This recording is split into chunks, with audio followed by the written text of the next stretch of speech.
Alright, it looks like we're live here. So, hello everybody. My name's Trenton and welcome to Awesome UAVs. And so, one thing that we're going to talk about today is we're going to talk about dangerous drone pilots, irresponsible drone pilots, negligence when flying, flying in airport airspace, and overall creating a hazard not only to your drone and yourself but to other people. So if you guys can see what I have up on the screen here, this was a story that Mashable reported on, and the title of it is "Drone Gets Way Too Close to an Airplane in a Terrifying Video." So I've already seen the video, and basically there's the video that is being shown is video from the drone's perspective, and you kind of see the drone spin around. And as soon as the drone turns around, you actually see an airplane come flying underneath the drone. And this presents a very, very, alarming issue because just by looking at the video, you can already assume that a couple of things are going on. Either A, the drone is flying illegally in airport airspace, or B, the drone is flying, way too high, which pretty much goes in line with A. And C, the drone pilot has no idea or is, I guess, is ignorant of the current drone laws of where you can and cannot fly, and obviously didn't look up certain flight paths that these aircrafts take. And so I'm actually going to scroll down here and I'm going to see if this will play. So as you can see here, the drone flips around and there's the airliner flying right beneath the drone. The other thing that you can see here is that the aircraft does have both of its landing gear down. So either this aircraft was just taking off or it could be landing, but I'm going to assume that the aircraft was coming in for a landing. And you literally watch it go right by. Now, this is something that can easily have turned into a huge accident because that drone, if it was a little bit lower, could have struck the cockpit and caused some damage, or it could have struck the nose of the aircraft and damaged some of the flight instrumentation. They have done tests where they have actually shot, birds or turkeys that were dead at the nose cone and actually did damage because that big nose cone is actually pretty hollow. It could have also done damage to the wing tips. There's a video out there where a plane hit a drone and it did damage to the wingtip, or the drone itself could have actually flown into the engine and done some damage as well. I know they do a safety test with the engines where they'll shoot something into the engine to see if the engine does malfunction and fail, and if it does, the aircraft won't fly. But at the same time, anything can cause an engine to fail if it strikes those compressor blades.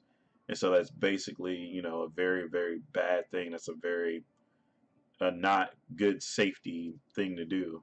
And one thing that I see that's going to happen from this, the more that people start to fly irresponsibly, the more people don't follow regulations and laws. Either A, somebody's going to get hurt, or there's going to be a significant accident that happens, and then, or the second part is, the FAA is going to see this and they're really going to crack down on people flying drones. I mean, right now, I would say the FAA is pretty lenient with what they have. I completely agree with all their regulations, and I think all their regulations are pretty good. I don't exactly agree with the regulation that you need to have a license to fly to make money, but all of their other safety regulations that they have in place are pretty much good to go.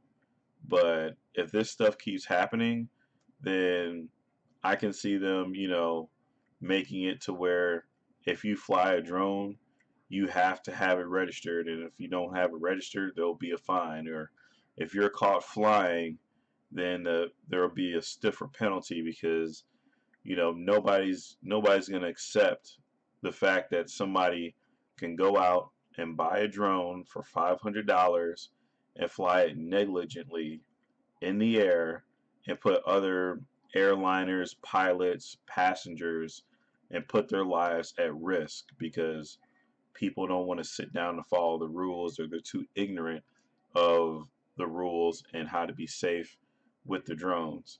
So this is part of the reason why I made my channel, was to kind of bring more awareness to drone safety and drone regulations. And I will also be putting out more content and more safety stuff. I did have somewhat of a slow week last week where I didn't get a chance to upload the content more frequently, but I'm definitely, back on the ball, because this is obviously a problem that's not going to go away. Now, obviously, if you go and do a quick Google search, you'll see other incidents and issues that have come up in the past, but as we continue to go forward, this seems to be kind of a reoccurring thing where at least maybe once a month or once every couple of months you have an incident like this. And, God forbid if this drone actually caused damage to that aircraft, and, there would be tons of liability for the person that flew the aircraft and things like that. So that's one thing I just really wanted to touch on today. Um, I was thinking about making a formal video about the incident, but it was more advantageous for me to go live and also get my first live stream out and also talk about the overall incident itself. But pretty much here, um, the most pertinent information here is that somebody was flying near McCarran International Airport near Las Vegas.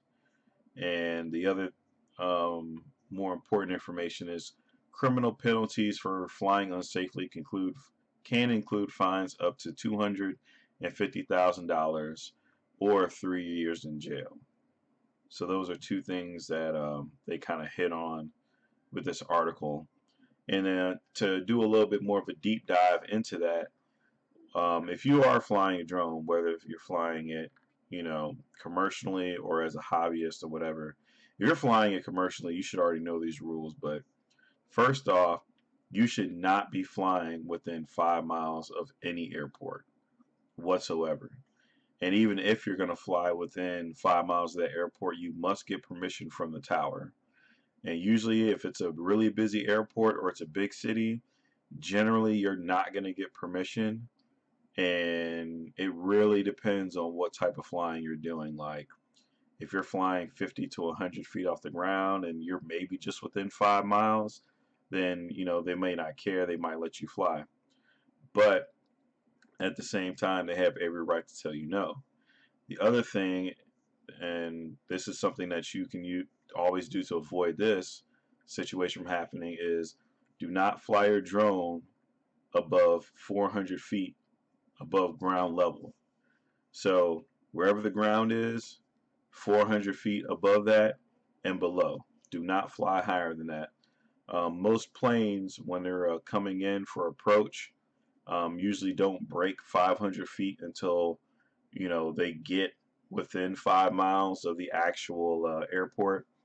And even more planes won't even break 1,000 feet until they get within 5 miles as well, based on how they kind of glide in.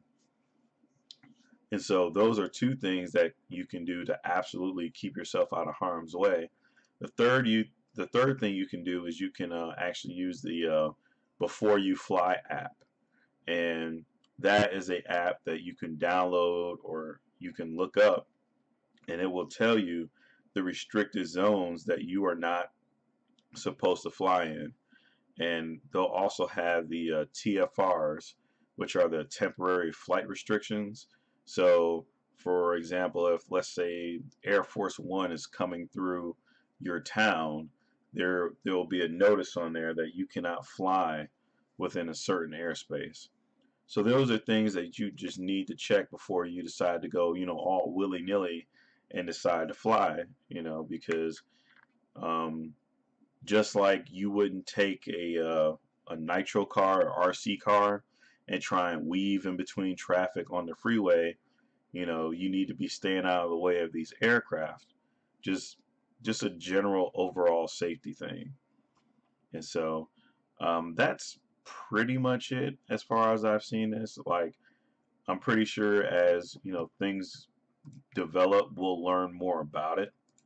And I'm kind of just going through the different websites to see if there's any different information here.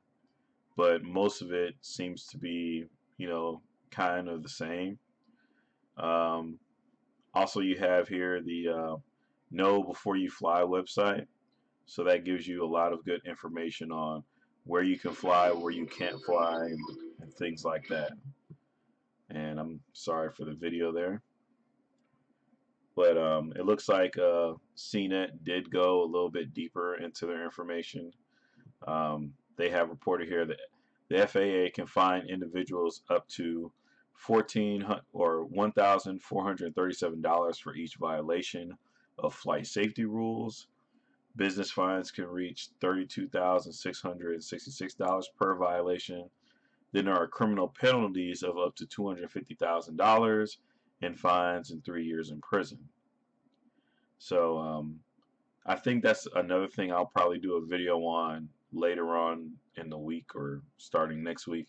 I'll actually make a video on the fines and the penalties that the FAA can impose upon people who do fly dangerously or do actually break their regulations and get caught.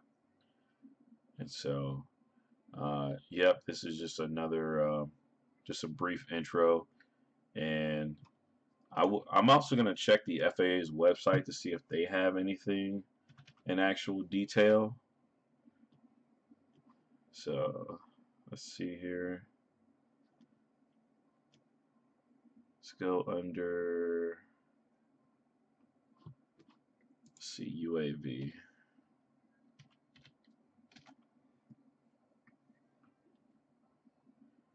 Okay, that's just a regular search, but FAA UAV news.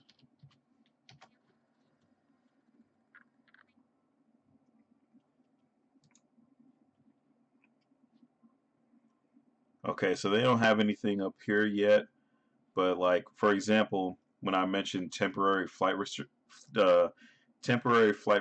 for the Super Bowl, right? So if we click on here, these are temporary flight restrictions. So there's going to be a restriction on you flying as far as the Super Bowl goes. As far as the Super Bowl goes. Um,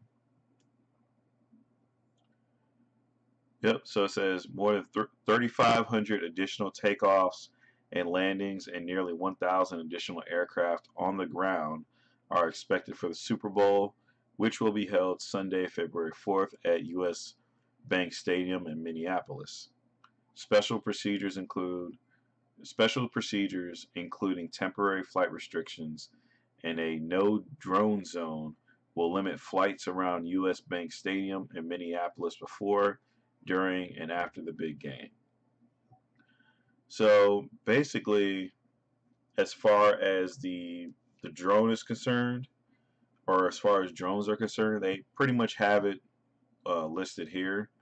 And it says drones are prohibited within a 30 nautical mile radius of U.S. Bank Stadium during the TFR.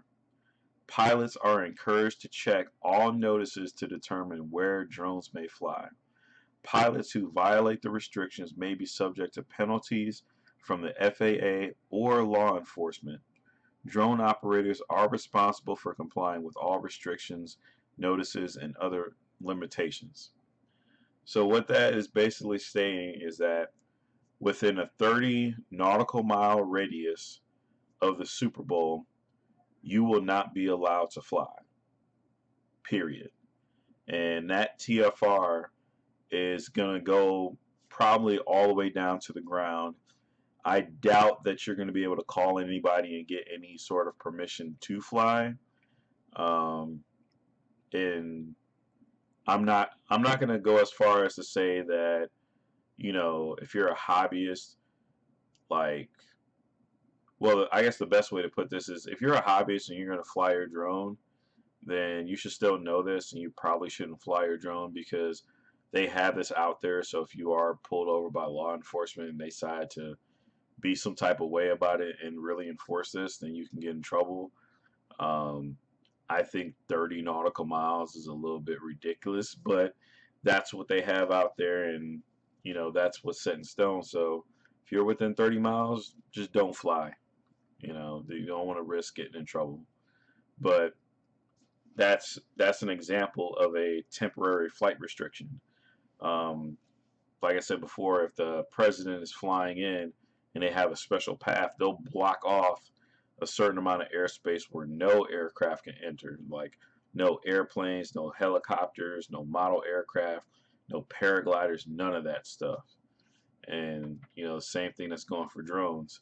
I know one of the biggest issues that they have with drones in the Super Bowl is they don't want somebody to fly their drone over the Super Bowl and God forbid the drone crashes or it goes down or anything like that. You got fans, people, just you don't want to deal with the liability. So that's why they're really strict on not flying over the Super Bowl. So this is also just giving other information on what's going to happen. And like they said before, that they're also going to be rerouting some flights around because they expect to have more air traffic.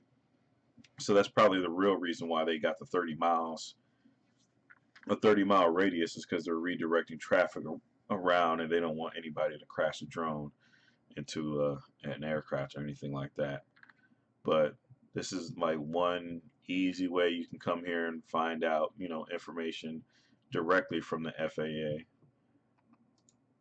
So let me go ahead here, and I didn't have a separate chat window open. I'm still trying to figure this out overall. And let's see what we got going on here. It looks like I'm still going on the stream here. Not exactly sure what's going on right now.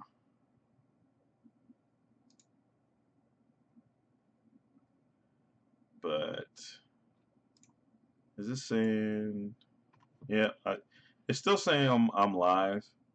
I don't know what's going on with this, why it's spinning, but I'll probably figure that out later.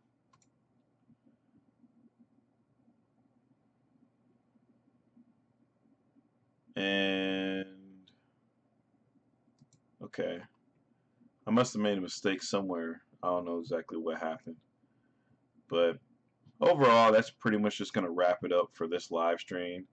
It was just a short live stream, and hopefully you guys learned a little bit about drone safety, and hopefully if you're flying your drone, you're not going out there and being reckless or doing anything crazy. So for now, I will say, if you guys made it in for the stream, thank you for watching. If you guys are watching the replay, thank you for sticking around this long and watching the replay almost to the very end. And overall, I will see you guys in the next video. I'll upload some more videos later on in the week. And until next time, fly safe.